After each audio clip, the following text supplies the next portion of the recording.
Okay, cool. And then are you okay? But how? Yes, it's mine. You know it. What did you guys kind of start excited to like learn a little bit more? Yes. Well, Rob is basically the brainchild of the business, creative idea and everything. So it's really, and how we met was from a mutual friend. We had a mutual friend. You obviously the brand Select. Okay. So the brand Select, previously before it got bought by Curaleaf, like 4 years ago, a couple of our friends, mutual friends, actually owned it. No. And that's when they sold for some crazy number back a while ago. But yeah, he introduced us because he's like, hey, my friend is developing this brand. I think he started it. What was it originally supposed to be? Turn was going to be something else. It wasn't going to be cannabis to start with. Okay. And I had an opportunity in California because a friend of mine owned a farm and he owned a retail store and he owned oil. Oh yeah. So the whole is the brand. Right. They needed a brand. And I built the brand for that one purpose. So it's more of like a hobby. And they sold their retail stores.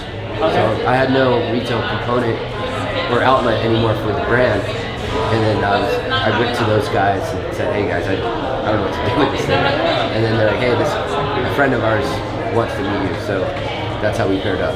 Yeah, I was actually super so I was stepping down from my current seat. I was with a company called Connected Enabling Labs. Okay.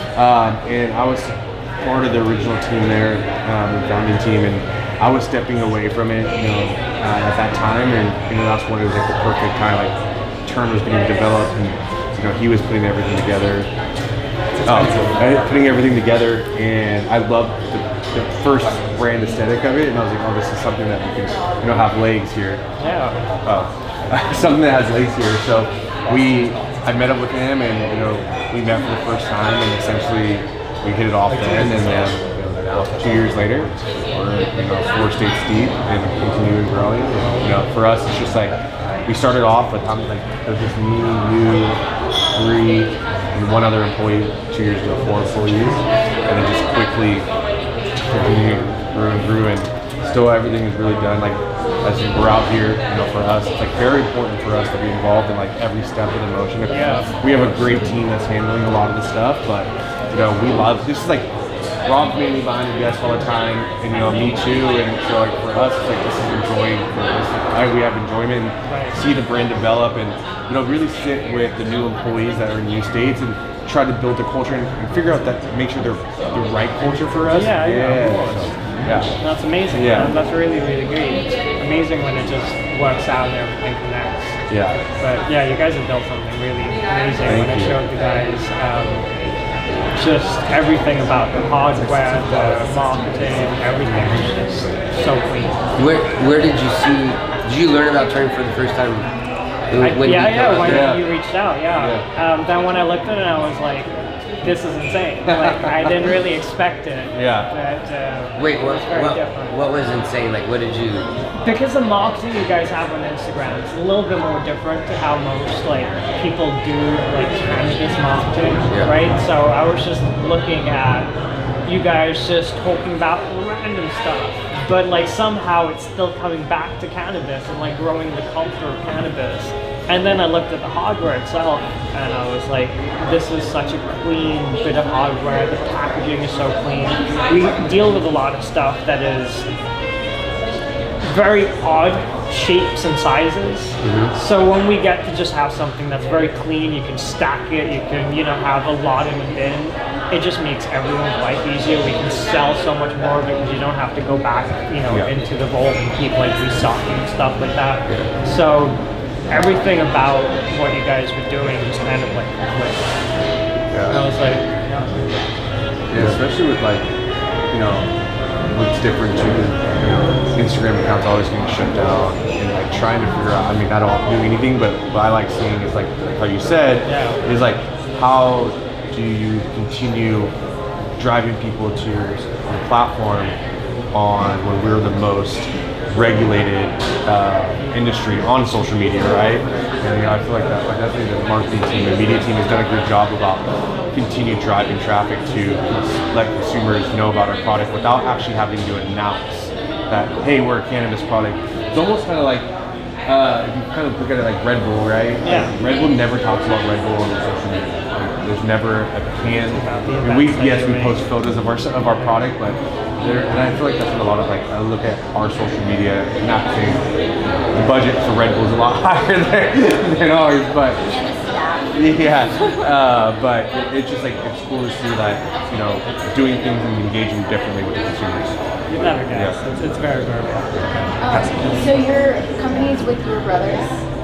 Yes. So actually, they're family friends that we kind of met up.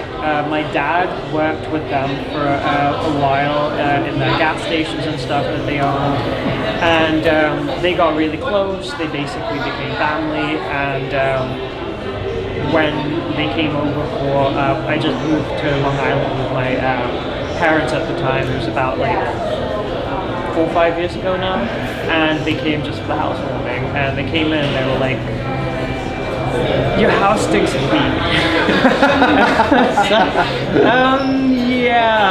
I grow weed in the basement. It's just what I do. I'm learning to do all of the different aspects of cannabis. Yeah, exactly. I had been in Colorado already for a little while working in the industry, so I was always super passionate about cannabis. So when they kind of came and met up with me, saw the plants and everything, in a similar fashion just kind of clicked, and they were like, you are the cannabis, we're the business, we can kind of like make something.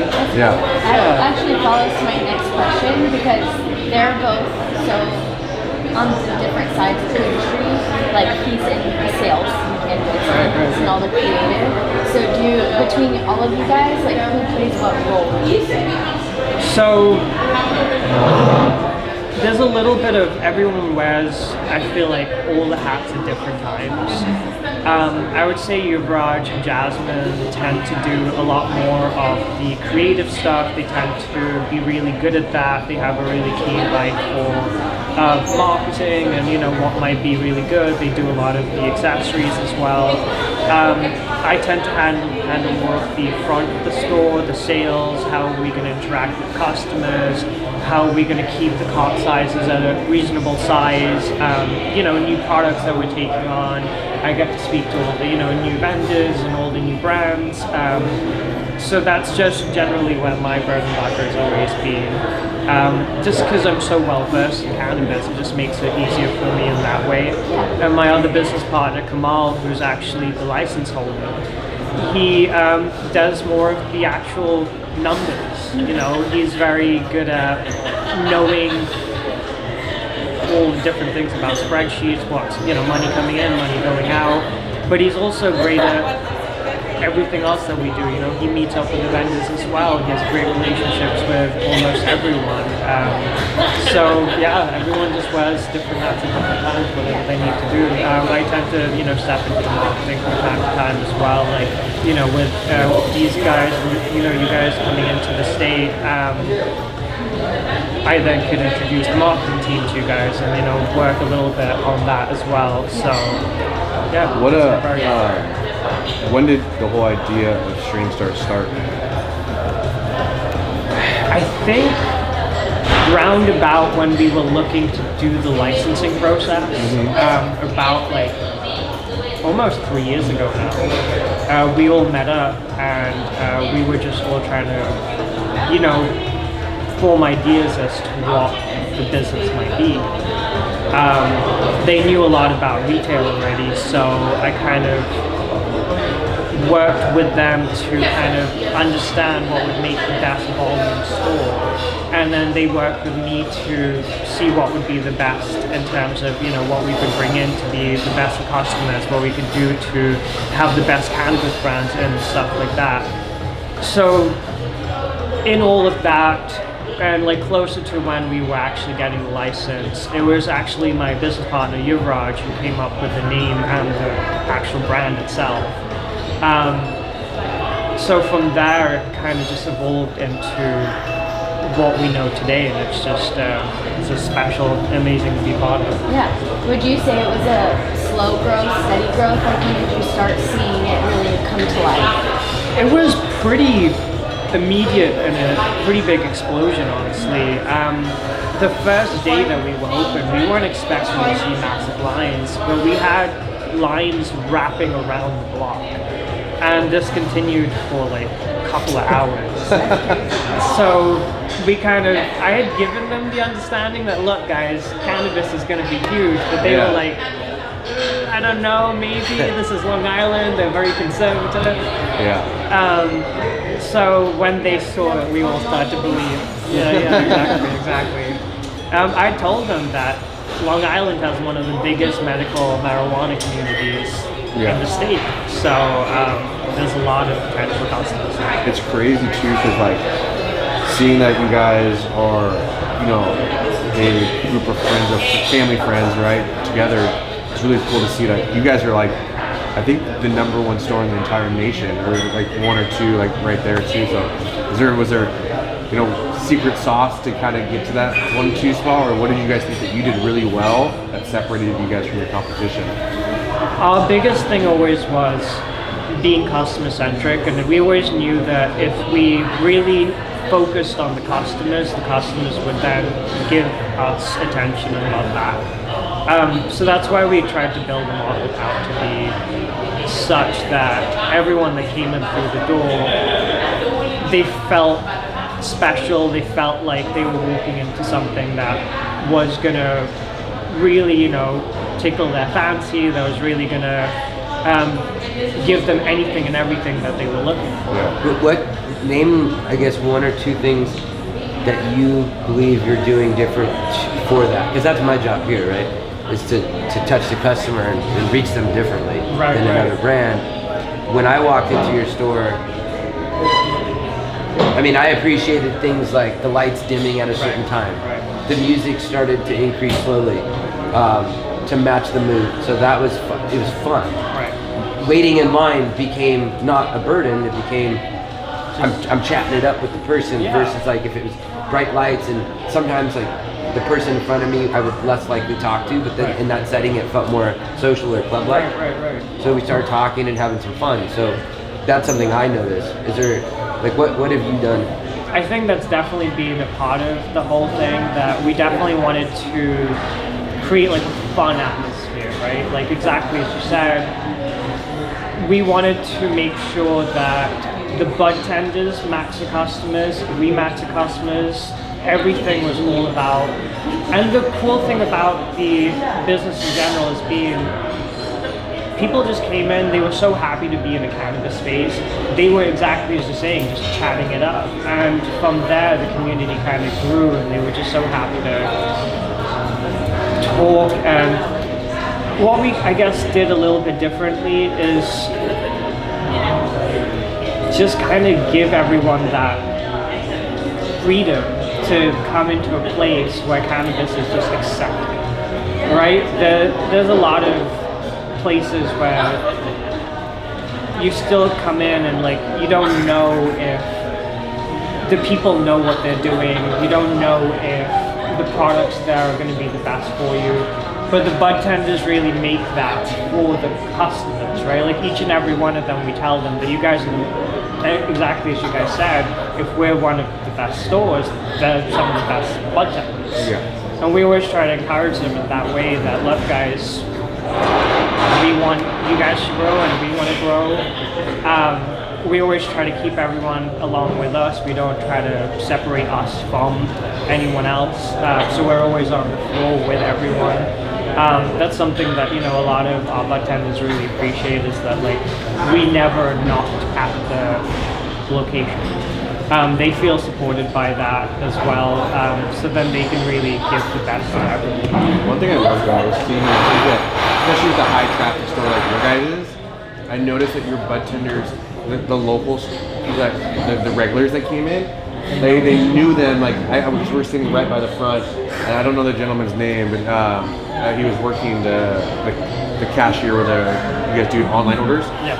He knew everyone by name, and even people that weren't doing the cashier orders, and they walked in line, he was saying hi to them, and like the regular felt so comfortable, like that. you know, a lot of people have that stigmatism of like so scary to go into dispensaries, and still, even though how legal cannabis has been, people still feel nervous to come in and see a high traffic store like your guys' and I swear he knew like 50% of the people coming in. He worked as a security guard before, so he exactly got to know a lot of the local island. So now him and his family are just, you know, well embedded, I guess. And so that really helps because when someone comes in, you know them by name. That just makes you feel like you're a regular. You know? Like there's no way in hell that you're gonna go anywhere else because they don't know you. It's really like a huge thing, and it's the same like the rest of my bud tenders. A lot of them went to school with a lot of the other people. They went to college with a lot of the other people. It really is. It's quite cool to see how the bud tenders have evolved the business. Really. It's really cool. And I think that's what a lot of people like in the cannabis, like the bud tenders are the key to everyone's heart.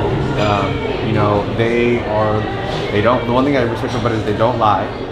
If they hate a product, they'll tell the consumer, no, this isn't good. And then they'll always push consumers to the product that they recommend for the right feeling. But, you know, bud tenders are the key to the heart of the whole industry. Like, without bud tenders, literally no one's selling our products. And I think that people overlook the power of a bud tender. And they're sometimes some of the most educated people of the industry. They're the ones using the product the most, and they're the ones selling the product and communicating with the product, and they actually do have a really tough job. I mean, especially in a high traffic store like your guys's. Like so I said, going back to them, remembering names. Like I can barely remember someone's name that I meet like a minute ago, and I can meet them 5 times. But like it's cool to see that they remember everyone's name. Well, for all of you, I want to ask a question, and maybe you guys can kind of help each other with the answers, but like peaks and pits of the industry. So like what is a hardship, and then something that you love, that you learn from? Because, you know, you might go through something that he also goes through, that he has something that can help you, and vice versa with all of you. So it's kind of interesting to see like some people's peaks still might be the pit because they like to grow through it, but like what is something challenging for you, and then something that you truly enjoy every day with your industry? Challenges are always regulations. I'm sure you guys might also vibe with that. Regulations are always a really difficult one, and then in each and every area that you go into, you have to deal with the townspeople, and that's a whole new ball game. And that's definitely been a fun and very challenging part to the industry. But one of the most fun parts is something like this, you know, getting to sit down and really talk to like-minded people and learn about everything that's coming up, or where you guys are from, and like why the companies were formed. And it really like makes me very overjoyed to be in a space like this. Yeah, it's really cool. Like I tell all of our staff, like when there's ever like a staff member that's angry or upset, and I pull them to the side usually, I'm just like, look what we're doing here. This is something you could work at a Starbucks, you can go work at like a Target or a Macy's and any other retail stores. Like we get to enjoy, there's no other industry. Yeah, you might like clothes and go sell clothes, but we are selling weed. Like it's like it's such a happy environment. Like you should, obviously there's the stresses of the industry, right? But overall, like we're selling weed, and you know that's my pure enjoyment. Like every time I think of something that's bad or going wrong, like I'm like, all right, life could be so much worse because we're selling. And you know, every day I get to wake up and sell something that I enjoyed since I was 17 years old, which is selling weed, right? And you know, for us, like going into multiple states of regulations, and you know, he gets usually the shit into the stick of the regulations because it's the packaging, right? And like every state is so different, and we're learning this now. Like you go to Florida, 0 designs. It's white and black, basically. You know, there's no brand identity in that state. You know, you go to a state like Michigan because there's just loose, you can do whatever you want, and then every state's so much different. But for where I say, like, you know, our biggest struggle, and it's a good struggle, is growth, right? And keeping up with finding the right people, because, you know, we are so heavily involved in the business, and we want everyone to be an extension of us, and trying to find good, hardworking people in all these states, because like especially like states in New York, like we're predominantly a West Coast brand, and now this is our first expansion in the East besides Florida, and we're doing this all ourselves, and trying to find people that fit our culture that we can trust, from a 6-hour flight away and a 3-hour time difference. Like that's my biggest struggle, like is finding people that enjoy their jobs and want to work, and people most important that fit our company culture. Because when I leave and when he leaves, we want the same type of conversation you and I are having, but with someone else in the seat. And so, and I think that it's challenging to find people that are an extension of you, but I feel like we're pretty good at finding people that are like-minded. And sometimes some people don't work out, which is okay. And then when we separate with people, we're like, hey, it didn't work out, no hard feelings. But that's been my biggest challenge, is finding people that can expand, and then obviously regulations. I could definitely agree with you on that. We printed our regular packaging. I was fighting for it, and I had a conversation with Navis, and they were okay with it. And I took that language and I chat GBT'd it, I lawyered it up, and I'm like, this is a very subjective 2 to 3 lines in there that is very specific to packaging. And then we got to the finish line, and as a shit hit the fan circumstance, we did a different design just in case. Okay. Yeah. And it got to the finish line, and then the co-packer said, we're not going to release this. We believe that this language says this. Yeah. So we are not going to put our names on this packaging and put it out there. So luckily we had that packaging en route as a backup, and it landed. Why is that challenging, other than just being frustrated that now your packaging looks different? Well, our media now is different. Now I'm calling that the design team to take the same things and then tweak them to now match. Now this is New York, and this is this, and so now I have to completely remaster how our social media is presented, because it could be confusing when you see this, and then the New Yorker who doesn't know turn, who goes onto the site, is seeing different things, right? So now now we got to go home and figure out how do we actually tell the story and make sure that it makes sense for each person in each state. And that's actually my most regular challenge, which is we just did something really cool at a convention in California. But when you do something really cool, the impact is a single time usually.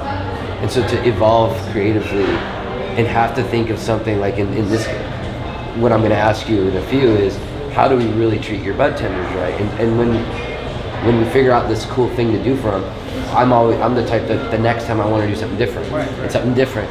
And so to push creatively and always have to change and come up with new things to, like you said, you went there and you're like, this is kind of different. That'll never stop. Right. Ever. And to be able to do that's a blessing. But as we grow, what Nate's saying is finding employees, supply chain, packaging, and things that go wrong, and having to prioritize the things that go wrong versus creative is my biggest struggle, because I just want someone else to handle those things so I can just focus here. And so I'm like 2 people right now. Yeah. I'm being torn. And it's learning to another big growth or moment for us is supply chain, right? And we've learned now, from previous 2 states, but now it's really difficult because now we have 4 different packaging in 4 different states, and ordering custom supply chain and trying to make sure everything hits targets on time. China shipped California packaging to New York, I believe, or something happened. China shipped all the New York packaging to Arizona. Luckily, one of our employees, Rick, was there, saw it all there. They're like, yo, the New York stuff's in Arizona. So then he luckily was there, he had to ship it, but yeah. That's another cost. Yeah. Shipping's not cheap. No. Especially for heavy packaging and stuff, but yeah, it's definitely a learning curve for sure going to every state. And, and then especially in states that are new emerging, people in California and other states that have been around for the risk tolerance is a little bit more. And especially in newer states too, a lot of people, which I could totally respect. It's a new state, no one wants to do anything wrong, and we're not trying to be rule breakers or anything like that. And so it's just understanding, trying to, cause like you might have as a retailer what you think the regulations are, and then every other retailer has different like ideas. It's all interpretation, right? It really seems to be. Yeah. We learned that rule early. It's break the rules and then Yeah. ask forgiveness later. It just seems to be a little bit easier that way. But no, we completely agree. Like the whole thing about finding the right people and like the people that vibe with the culture. And it's hard to find good people who do good work, you know.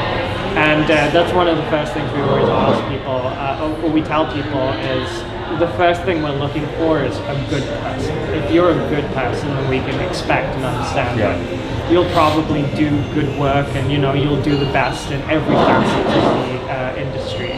Yeah. So that's the thing. I like our interview process is a little bit different. But for me, when I do interviews for like anyone that's works for like us, I always like to be like, our director of sales. He used to want me to be the last interview.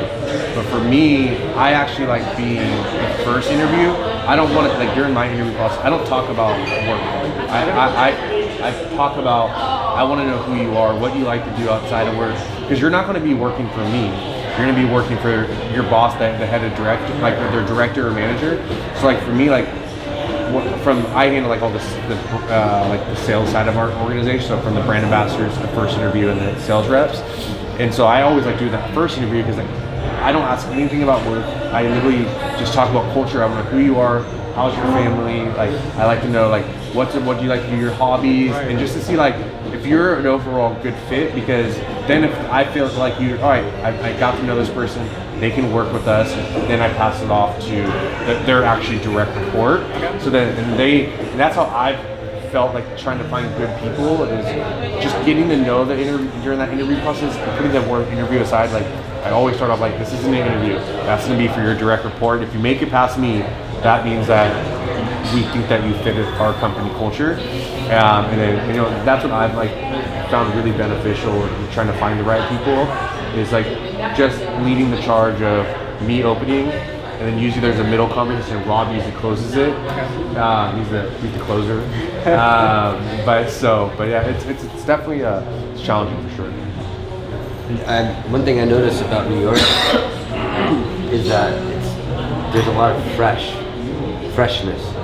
And in not only the way the stores present themselves, but also in the people. There's just a buzz. And I don't come from a cannabis background, so I don't know what.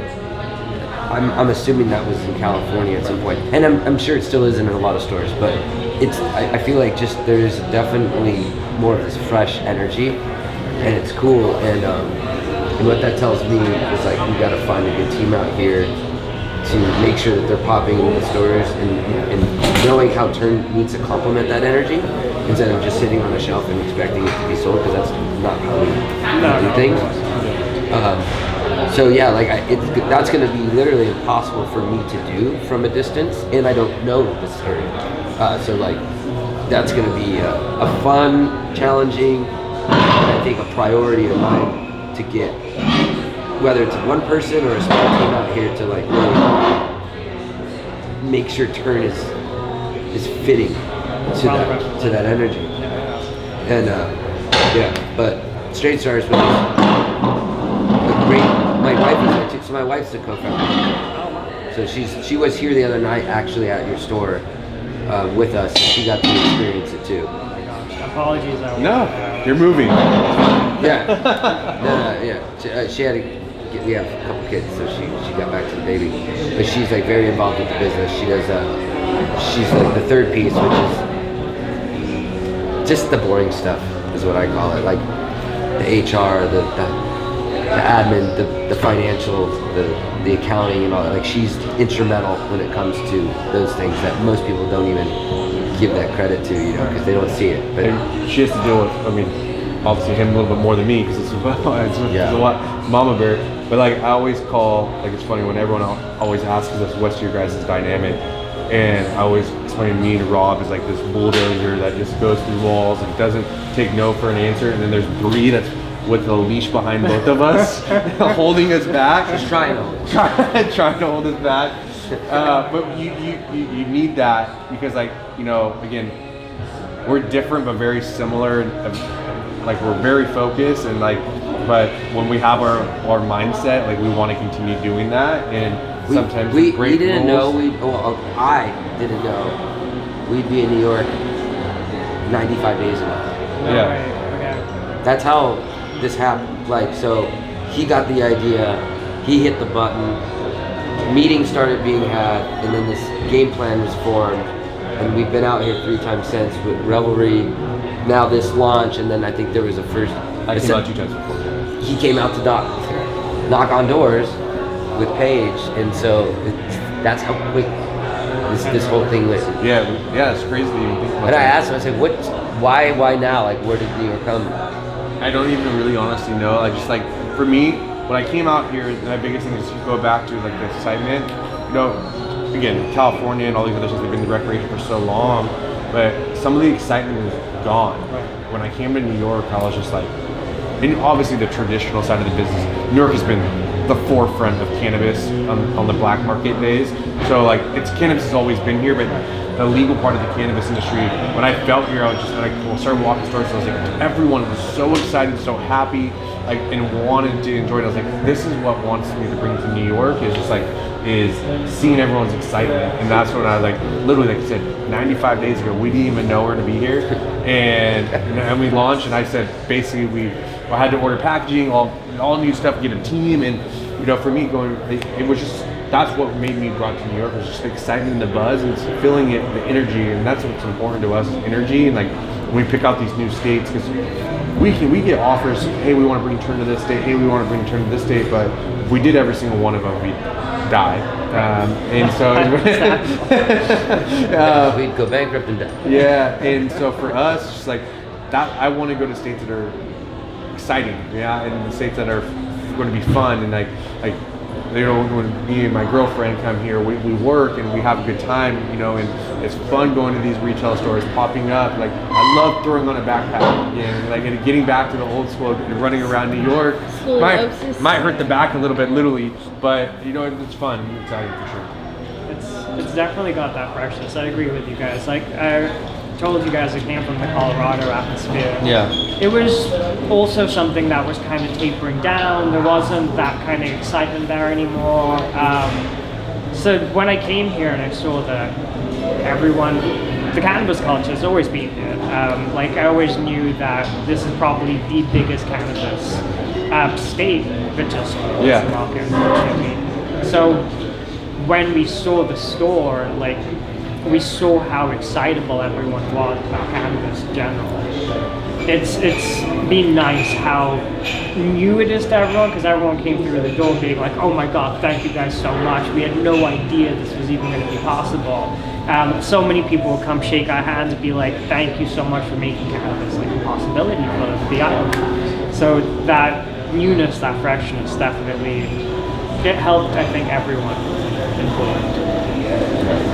How does what I like to do, and this is something Paige and I focus on at home. We have a platform at home that reaches out to bud tenders, but for the stores that aren't on it, we work one-on-one with them, you know, and we really want to work one-on-one with whoever it is at your store to make sure Turn's involved with the bud tenders. And it's not just for incentive, like, it's not just to incentivize. Along with that is education. Along with that is like personal touch points. So it's like, if we did a thing and we've been figuring out, like, I don't know the area, like, we've been figuring, do we do this really cool event? And those are important, because then we'll get to know everyone, like, out of work, actually say hi, say thank you, eye to eye. What does your team love? Like, do they just love experiences? Do they love just experiences together. Like, we've taken them to like different things. We've taken them to like Topple, I know what that is, just like a private range. They've gone for like a lot of open bars. We've had some like events in the city in the Museum of Cannabis. So it's just been a lot of different experiences that they can enjoy together. We always try to keep the culture of like them together versus like separate, because a lot of brands come to us and they're like, hey, is it a possibility that we could like, you know, approach someone to be like, our brand rep in the store, they are obviously your employees, but we'll pay them a little bit extra to represent our specific brand. And we're like, that works for a lot of people, I'm sure, but we've had such a good dynamic of having everyone just mesh so well together. They're almost like a family. They like go smoke together after work. They kind of know what's going on in each other's lives. They're like always like texting each other.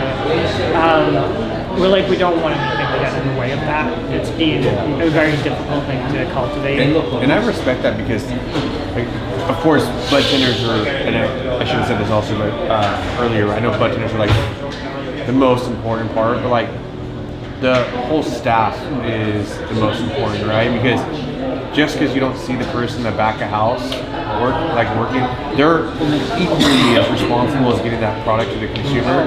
It's like packaging it and everything. So it's like, I love when you guys told me you guys do incentives, group incentives, because, you know, bud tenders usually get the spotlight, right? But, you know, everyone, there's the whole back of house and making that possible for those orders, getting those orders ready, packing the orders, and, you know, I do respect that a lot, making sure everyone is included, because, you know, again, bud tenders, there's always those top selling guys, but then those top selling guys or girls having someone behind them making sure that gets there, and I do respect it a lot. You know, it's really we have those guys always telling us there's people that they have great morale, and it's because of that morale that those sellers can sell as they do. Because they're like, if I was feeling this kind of like drag behind me, Yeah. I would be like out of it. I don't really want to do the work, but yeah, they just have this really like positive culture. Yeah. I love that. Yeah, it's awesome. I'm gonna move this back a tad really quick.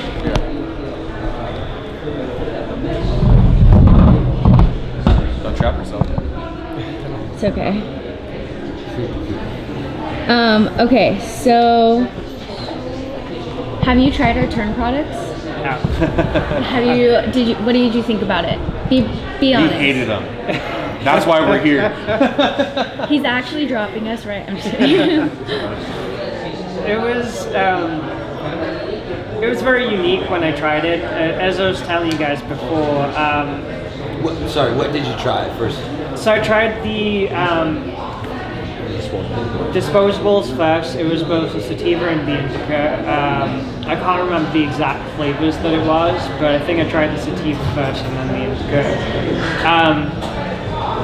I like the fact that it was very catering to all different demographics, right? Because there are some people that come into our store and they're like, I only want cannabis terps, and if you don't give me cannabis terps, I don't want it. But with botanicals, it definitely hits a lot of different people. I love that thing about you guys. It was also the fact that you guys have different hardware for different, you know, sativa and indica sort of thing, like the white and black. Yeah. We have a lot of hardware which is the same no matter what you get, so you don't know what you have anymore. Yeah. You take it out of the packaging and you're done. You have no idea. So it was great on that side, but the pod-based system is what really got me. You guys are basically like an Apple product. It's said in the highest compliment. The design and the aesthetics of everything, the draw, the airflow, everything was just perfect, well taken care of. Normally I have, you know, products that come to me to try out, and like I'll try it out and like it'll be this huge air bubble and I can't even get to it. I'm sucking on this thing for a good like minute. But it was just effortless. It just worked. The pod-based system specifically, I was like, I'm really excited for the customers to get hold of this. I kind of experimented. I gave it to my sister-in-law because she kind of likes those kind of products to take around with her. Vapes or? Vapes, but specifically anything that's more like, she was before this using the dosist. Okay. So anything that's super portable, right? Very sleek. You wouldn't really necessarily know what you're kind of hitting at. And when she got that, she was she's still using it till this day. She lives in California at the moment, so she can go and get all the tan she wants. Perfect. But yeah, she definitely gave me the understanding that yeah, you guys have built something really, really special, and like the customers, I feel like are really gonna feel that unique atmosphere and that unique capability that you guys are giving them. Yeah, and it's for us, like what I've seen, like we have 3 in California, and Arizona, and all these other states, and New York soon too. We have usually 3 consistencies of oil. And what we've noticed is a lot of brands, per se, lying what's in their packaging in other states, like reusing, distillate, but renaming it to like liquid diamonds or all this other stuff to really elevate, the distillate line. And for us, like what we put on our packaging is what you get in the product for us. Like we have a distillate line with all of our proprietary botanical lines, but then if you don't like that, no problem. We have our live resin, great. If you're even more upper echelon than live resin, we have rosin. And so, one thing that's, what I take pride on in our company is we don't try to confuse the customer. What you're getting in the packaging is what you're getting. And I just noticed like a lot of brands will try to say stuff that's trying to get more sales for their business by putting a cheaper product in and confuse the consumers. And that's one thing that I value from us, is just like we don't want to confuse the consumers. We tell exactly what's in the product. And if you don't like it, it's okay. We have 3 different types of consistencies. One of them will be a good fit for you. And that's what I really take pride on in our company, for sure. The botanical line is something I can excel on, because since I don't smoke, that's something I actually understand. And within each of those flavors are terps that we have sourced literally worldwide. Oh wow. They're not from one terp house. We have our own, what we call flavor lab, and in that department of ours, it's just catalogs and catalogs of natural botanical terps from places that we believe are ethical and natural and no artificial. So we source from we take the catalogs from all of these different terp houses, Israel, all these different places, and then we bring them in. And so any one of your flavors could have 3, 4, 5, 7 different terps to make that one single flavor from all different places. So there's a lot of work that we put into those flavors, so they don't burn your throat, so you don't get, just so it's unique, really, at the end of the day.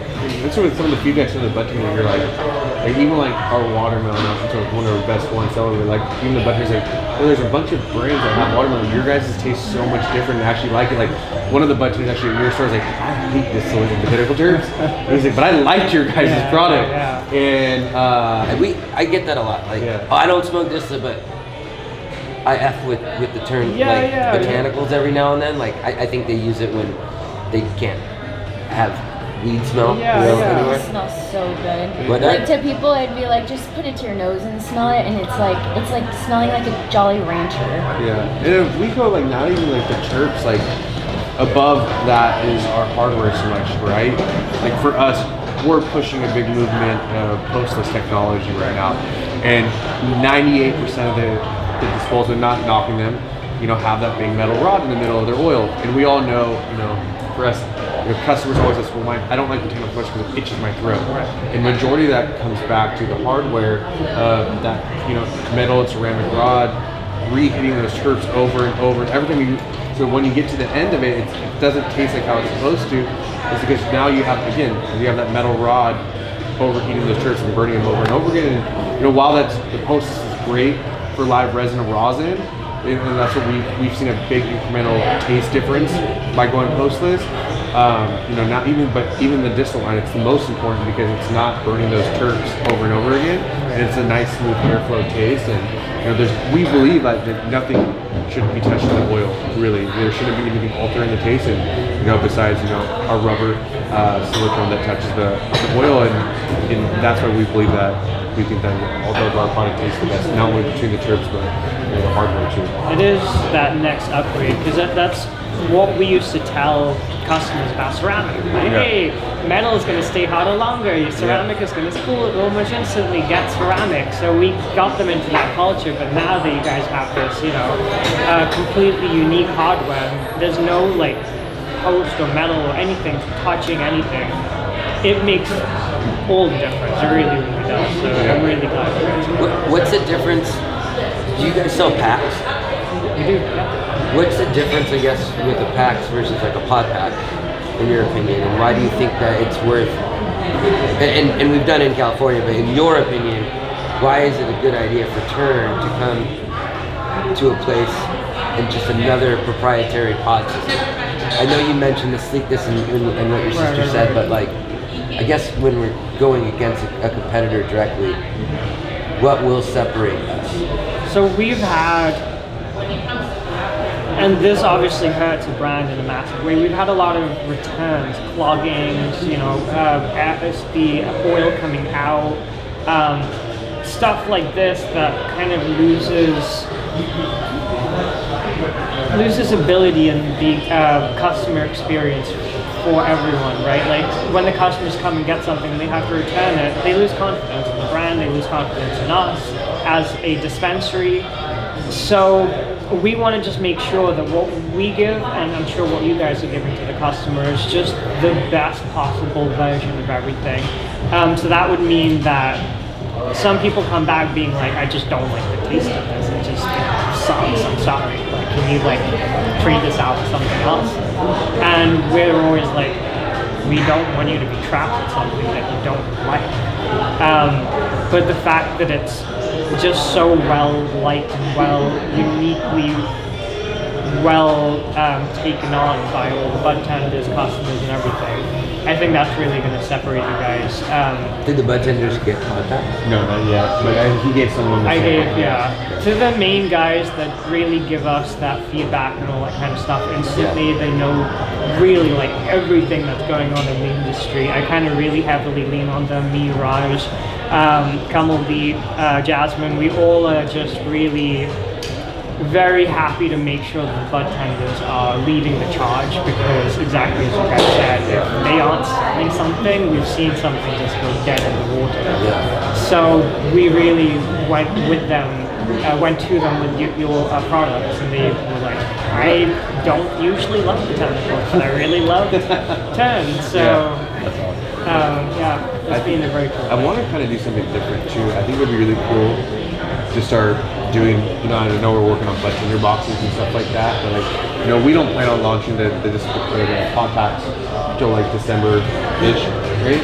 What would be really cool is start making these bud tender packs even within their recent time, and they don't have to be nice packaging or anything, but we can start making special boxes like R&D boxes, like what we did when we first initial launch, and always just making sure, like every a week, we just send extra pods to the stores and load up the budget. But the budget now will have it product a month and a half in advance to when we launch, and that way they're using the product and they're hyping it up, and you know they have it. And that's something I wanted to talk to you about, do something differently.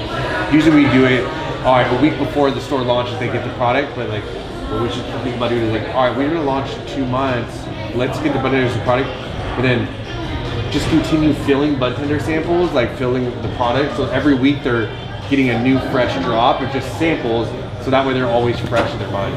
They love all of that stuff. They love being part of anything and everything they can. So when they get to do stuff like that, they absolutely love it. It's even good getting feedback too. Like, a month and a half, like, oh, this flavor tastes good, this flavor doesn't taste good. But then you're getting feedback from them. And they'll definitely lead you in the right direction in that way, because there are certain things that work in other states that just, I don't know, for whatever reason, just don't work here. Yeah. Hollywood and Chai. And we had this flavor called Hollywood and Chai. Didn't do so well in California, but for some reason in Florida, it was the worst in California. Worst in California, but it just went crazy in Florida. They loved it. They loved it. You know, it's so funny. It was actually Florida liked there's Florida. The top 2 strains in Florida are worse. Like are mostly bottom 2 strains in California. Yeah. So it was just really funny. It's crazy to see. Like if we go into you look at Arizona too. Like just Arizona's completely different than even though they're neighbor states. Completely different, you know, demographic too. It's just, but going back to the bud tenders too, it's just like everyone, they all smoke different things and enjoy different products. And I think going back to like us planning, even like we always plan for these, events and activations for apartments, and almost now trying to plan for like bud tender samples, like rolling them out sooner. Yeah, that's great. Yeah. That's something we can do quickly too. Yeah. Get them all pod packed, and it's better for us too when we go and do the official education. By that time, they'll have used it. Some may have broken it. Some may have. All the questions should be at the surface from either one person to the end. There's 40 bud tenders. Roundabout, yeah, and we're growing now because we have like more stores on the horizon. So while I was on the way here, I was just like posting more jobs for our Riverhead location. So I heard you guys are breaking down. You're expanding your current location too. So expanding our current location. It's been a little bit difficult with making sure we're doing things in the right way. But yeah, we want to really be able to compete on Long Island front. And what you guys were saying before, it's been a difficult one to grow, but we want to grow as much as physically possible, and we're really pushing to just have crazy amount of stores. But yeah, sorry, back to the bud tenders. We're definitely like leading in the right direction. They'll be carrying it around by the time that you guys actually fully launch that pod pack. You'll see them with them in the pockets all the time, and that's what really helps sell. Because when someone comes and they're like, "Hey, what do you recommend?" and they're like, "And this is what I'm smoking." It works every time. That's a great move. Yeah, and then it's just crazy too, just like to see the dynamics of the different states and bud tenders. But as far as like your guys, like, what are your guys' next steps? Like, what are you guys? I know you guys are opening up some new stores, but what are you guys like your next 90 days look like for your guys? I think the Riverhead location is basically about to launch in the next, month. Wow. So that's going to be basically everything. Probably from now till the end of the 90 days, just making sure the opening runs smoothly, all the staffing is done right. We originally started the location with less than the amount that we needed, and we had to hire people very quickly. So I think it's going to be more or less of the same. But we want to make sure that there's enough people. But this store, I think, is 2-3 times bigger than our first location. So it's going to be pretty hard to really make sure and understand how the flow of everything. From that? Riverhead is about depending on traffic, about an hour and a half. Are you guys evolving people? So are people growing within your company, getting promoted and stuff like that? Yeah. So we have a lot of the people who are bud tenders that we've seen kind of do every role. We were like, I think you guys have what it takes to become a manager and manage the next location or the one after that even. So right now it's about training everyone on all those different things, making sure that they're really comfortable. So when they do get their own location, we'll obviously go and supervise when we can. But we can't all be there all at the same time. So maybe 1 or 2 people at different locations, and they'll be very comfortable running the show. They'll know what they're doing. So yeah, that's going to be more or less 90 days, just making sure operations go smoothly. And then we have the holiday rush, I guess, as well, right? So Thanksgiving is ridiculous. Cousin walks. Yeah. So What's that? You've never gone on a cousin Oh, the walk? cousin walks. Yeah. She has this thing with her family, her cousins during You things. just go on walks and before smoke weed. the wait. dinner. That's exactly what we know as the bud tenders, and we always joke about it, that this is why people are here right now. They need weed so they can get through the holiday period with that. Yeah. It's crazy, like how big, like I don't know. I'm sure it is, but the day before Thanksgiving is always like a really big day in back home in California because everyone's coming to get stocked up before having to deal with your in-laws that you didn't see, you haven't seen for 2 years or 3 years, And then you have to talk politics, and you're like, you know, grinding your teeth, and you're like, oh, let me just step out for 2 minutes. I'll hit on some vape or something, and I'll be back in a minute. All the when are you having kids questions. So I want to end it on kind of a fun note. I want to get all of you to tell us the first time you smoked weed. Oh. I was about 18, 19. I was a late bloomer on that. I didn't really like start smoking. A lot of my friends were like, you know, smoking 14, 15, but I started drinking early, so it didn't really like, you know, mean anything for me at the time. But my friend had gone to a different college to me, and we had met up in this park called Richmond Park in London, where I was living at the time. And he was like, I have a bag of weed and I have a couple of joints rolled. Let's go sit in the park. Let's, you know, just watch nature and like, you know, just relax and light up. I was like, okay, let's do it. So we caught up. We, you know, smoked a few joints. I didn't actually feel anything. I think most people say this. I just felt hungry. I didn't feel any actual like aspects of cannabis. But it definitely got me intrigued. And then when I went to university, second year, my roommate was very much into smoking on an everyday basis. So that really kind of grew that passion for me. Yeah, that's basically my first time. Nice. You weren't scared or timid, like when he's like, oh, let's go light up, and you're just, oh yeah, let's go. First date, There was kind of nervous. No nervous. No, really. Cannabis has never made me nervous. I know a lot of people have been like, oh, you know, I'm so scared about like getting caught and this and that. I was just like, I know not to be like crazy about it, like go next to a police officer and smoke or something, but as long as I'm not being like a hooligan around or anything like that, I didn't think that anyone really cared. I saw people like lighting up in the parks all the time, so I was like, this is like a normal thing. So, But what about feeling? You were nervous that you were gonna, like, what am I gonna feel like? no, because everything that I'd been told about it was a very like mentally stimulating sort of I don't like calling it a drug, I call it more like medicine.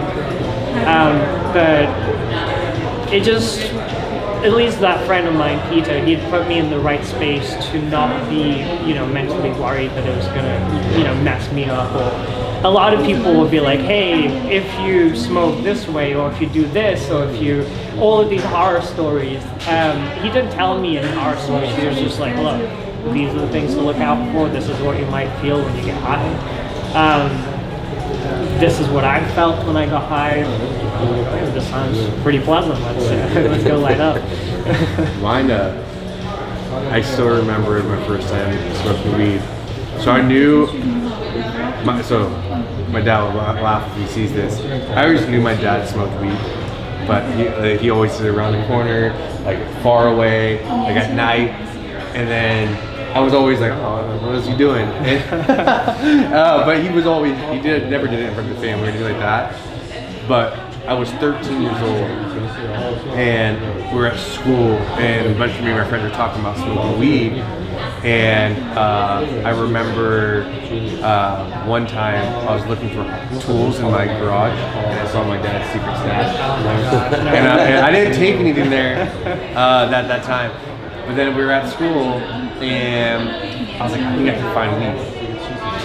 My dad's sack. So the first sack that I pinched was my dad's stack. That sounds so wrong. When I was 13, grabbed basically, it was me and probably like 6 of us, and I swear I grabbed like the smallest amount. And yeah, I was 13 years old, and we went so weird. We went to an elementary school playground. We're 13 and smoked. It was at nighttime, and it was me and like 5 buddies smoked weed for the first time at like 13 years old. How'd you feel? I felt so cool. I was 13 and like I feel like an adult. Did you feel high? Oh, I was stoned. I was really stoned. Oh yeah, 13 was the first time I've ever smoked weed. Did you go home after? Nope, I definitely did not. It was we were stayed over at my friend's house. Went to my friend's back to his house, and I remember we had to take the back entrance up to his room because we're had to sleep over at this house, and so his parents didn't smell us like smoking like weed. I remember he had what is it? Axe spray was really big in the day back in the day, and I just remember he brought it and we doused ourselves, and it was like, and I was just like thinking about it, like we smell. This is like a dead giveaway. Like we smell so much like Axe, like trying to cover it up. yeah, it was. So I was like. It was so crazy, like we used it so much, and I'm like, this is a dead giveaway. Like we smell like reek of Axe. Like why at 11 o'clock at night, 13 years old, do we just smell like Axe spray? And it wasn't like the good one. It was like Mystic Blue spray or something. I don't think there was a good one. And there was never good ones, but we used it. People used it. Yeah, all the time. People love that. Actually, but yeah, that was kind of my first experience, and I just remember the dousing ourselves like head to toe, like some Axe, and just trying to hide it. But yeah, 13 years old was my first time. I had never done anything. I think I was 16 when this happened, and I was going through a breakup with this girl. Maybe I was 17. I was going through a breakup, and she'd always smoke, but she knew I didn't like it. She's like, so she would do it not around me, and I didn't understand it, and I didn't know what I thought it made you do or feel like, but I just didn't, and I made this up. Like, I felt like I was almost like she was lying to me, and so one night she's like, yeah, I smoked, and I got mad, and then we ended up breaking up, and someone was smoking, and I'm like, you know, it would really piss her off if I smoked this, and she found out about it. And So toxic. yeah, 16, 17, super toxic, like 10 out of 10. And so I was at a house. They put it in an apple. Put the whole. Now you remind me to keep going. That's sorry. the first They time. put the nug in the top, and all I remember is like, oh, this is $20. It's $20 a gram. $20 a gram. That's all I remember. Didn't know anything about up, down. It's just weed. Put it in there, smoke it, coughing, like really hurting my throat and lungs. I didn't know how, like maybe too much smoke. Did it a few times. Didn't feel anything. And then, I don't know, maybe minute 15, minute 30, who knows what, but that was like the moment I knew that cannabis was not for me. I got couch locked, I got scared, and there was this girl who was like kind of, I guess she was interested in me, and she just kept like getting closer to me on the couch, and I couldn't move. I couldn't scoot farther away, and I felt so uncomfortable. And I was just like, I just remember being on the couch like this for, it seemed like the whole night. That's all. It's so funny you say that. Because now I remember we made this like custom. I remember I took tinfoil, rolled tinfoil from my house. That when I first started smoking weed, and now I remember it. I remember like making a bunch of different custom pipes. Being like, all right, we're gonna go to the first session, and I'm gonna be the cool kid that has like made custom pipes.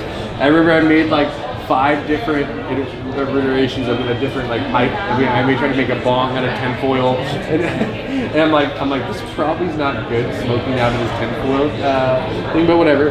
But yeah, I remember my first time when we did it. We made all different.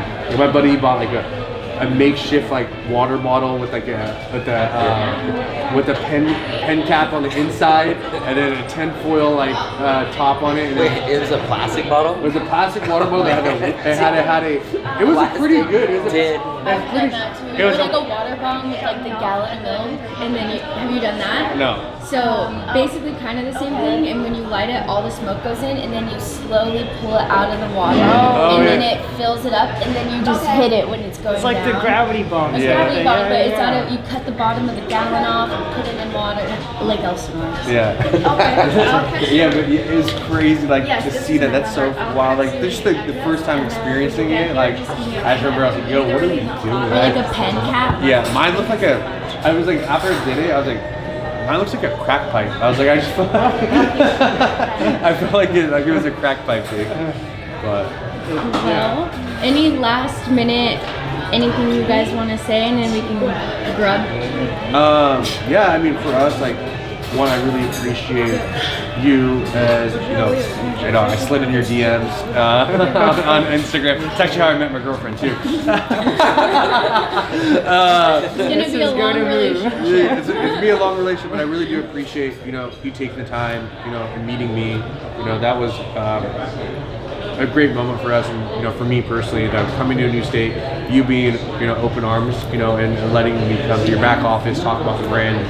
You know, you don't find that really often with people, is, you know, kind of allowing people to have a time to conversate and talk about the product. So I do appreciate, you know, the early relationship there, and I'm excited to grow, you know, now bringing my partner Rob into the mix, and, like, you know, this is where he shines. It's like once we get in the door, it's like blossoming the relationship, and, you know, us being, showing us like what type of support, you know, we can give you guys, and not just being another brand on your guys' shelf. 'Cause that's, for me, is always the easiest. Like, getting on the shelf is usually the easiest, but now how do we work together and have a common goal of providing quality product to the consumer and getting it out to the masses? But long story short, you know, I do really appreciate, you know, taking the time and, you know, letting me visit your establishment, and now, you know, doing this and sitting down with you, and, you know, it's only to build our relationship stronger and stronger. So thank you again. I appreciate that.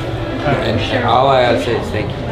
That's it. Like, we really appreciate it. I would- So much. Same. I want to say thanks to you guys as well. Like, we, you know, met online, but it's rare, you know, someone actually has the time to come to the store and, like, talk and really show the passion off that you showed about the product. And it's amazing to always get to, as I was saying before, it's one of my favorite things is to talk to anyone and everyone in the industry. Yeah. One thing you never know is who's going to be a great connection, who's going to be someone there with you on the long haul and stuff like that. And I've seen a lot of that. I met someone at one of the events, and they bought like Bobby Schmidt. So you just never know how one link could really be this amazing thing. So I just want to say thank you guys for, you know, everything you guys have done, and, like, for just having such a great quality product for us to really highlight and show off at the store. So, yeah, appreciate you guys. Appreciate you too. Appreciate you guys doing this. Thanks. All right. Is that it? Yeah.